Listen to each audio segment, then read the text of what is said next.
it's petty if I post it?" He smiled, not unkindly. Sometimes petty is just the truth finally told. So I posted it quietly. No hashtags, no captions beyond October 8th. Home love. And then I put my phone down and went to bed. By morning, the views had passed 20,000. By noon, it had crossed 50.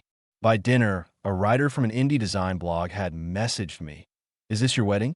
Can we feature it in our next issue?" I blinked at the message, then reread it. I hadn't expected that.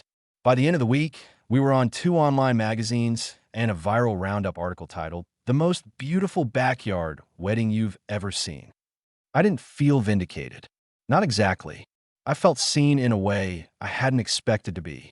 Not by strangers, but by people who hadn't rehearsed a version of me they liked better. And then the call started. Rachel first. She left a voicemail that started with "wow" and ended with "so, why didn't you tell us it was going to look like that?" Then a text from my aunt. "That wedding video is all over my feed. I didn't know it was yours. Gorgeous." Then finally my mother. No call, just a text. One line. "Is this the wedding I wasn't invited to?" I stared at the screen for a long time. Technically, she was invited. She just never bothered to answer. The next morning, she followed up. "You made us look terrible, Julia. People keep asking why we weren't there. You could have warned us." Warn them? I read the message again. Then again, I wasn't sure what part she found most upsetting. The fact that the wedding happened without her, or the fact that it was beautiful. This wasn't about hurt feelings. This was about image. It had always been about image. I didn't respond to her text. Not right away. I wasn't sure what there was to say to someone who was more upset about being left out of the photos than missing the actual moment. But I did respond 3 days later after Malik watched the short film again. This time with a glass of wine in hand and a long silence after it ended. "You should let her see it," he said softly. "Not because she deserves it, but because she clearly doesn't understand what she missed." So, I sent a message. "If you want to understand what really happened, come to the studio on Friday at 3 o'clock. You can watch the full footage. Nothing edited." She wrote back 2 hours later. "Fine." She arrived 10 minutes late. Wore pearls. Of course she did. Walked into the little documentary studio like she was touring a charity she might donate to. Polite, cool, detached. I didn't offer small talk. I didn't hug her. Devin had set up the screening room for us. Just 2 chairs, a small monitor, and silence. The lights dimmed. I hit play. For the first 5 minutes, she sat with her arms folded. I watched her out of the corner of my eye, waiting for the scoff, the snort, the condescending chuckle. It never came. There was no narrator in the video, no music, just real sound footsteps on gravel glasses clinking, someone laughing from the back row. My voice shaking as I read vows. Malik stumbling over his own. The catch in his throat when he said, "You make me feel like I came home." At minute 12, she shifted. At minute 18, she blinked hard. At minute 20, when the screen showed us dancing under the lights, lanterns glowing like warm planets overhead, she exhaled like she'd been holding her breath. When the footage ended, I paused the screen, just a still image of the yard, empty chairs, candle stubs. She didn't speak for a long time, and it looked expensive. I waited. She cleared her throat. "And you didn't mention it would be like that." I turned to her, my voice steady. Would have mattered. She opened her mouth, closed it. "I invited you," I said. "You declined. You didn't make it clear." I cut her off. "I wasn't auditioning for your approval, Mom. I was getting married." She looked away. I didn't feel the silence. When she finally met my eyes, her voice was sharper, defensive. "You made us look like we didn't care." I tilted my head. "Did you?" She flinched.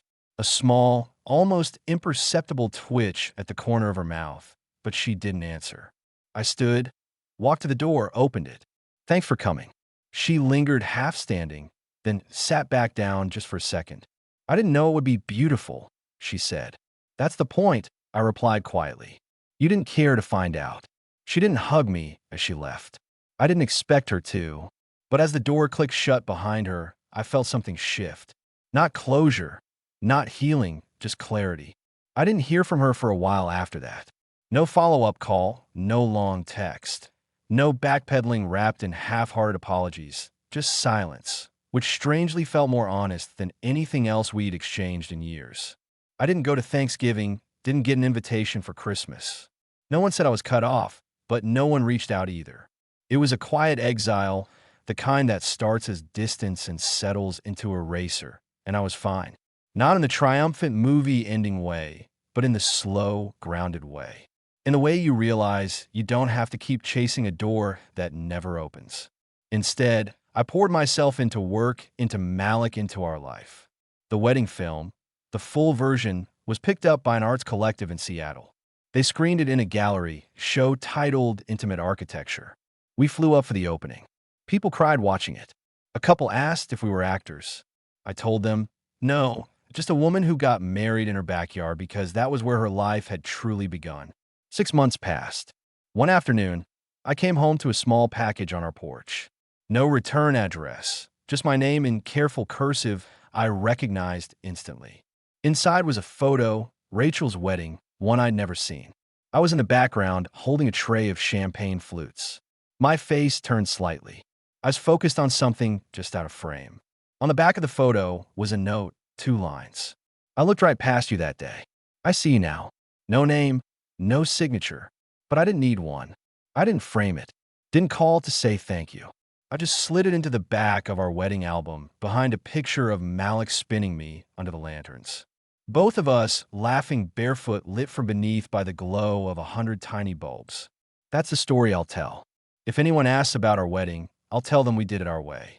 I'll tell them we planted wildflowers where people expected roses, that we fed our guests from our hands, not a caterer's checklist, that we danced on gravel and laughed under paper moons, and that we invited everyone who mattered, even the ones who didn't show up. Because in the end, a wedding isn't made by who.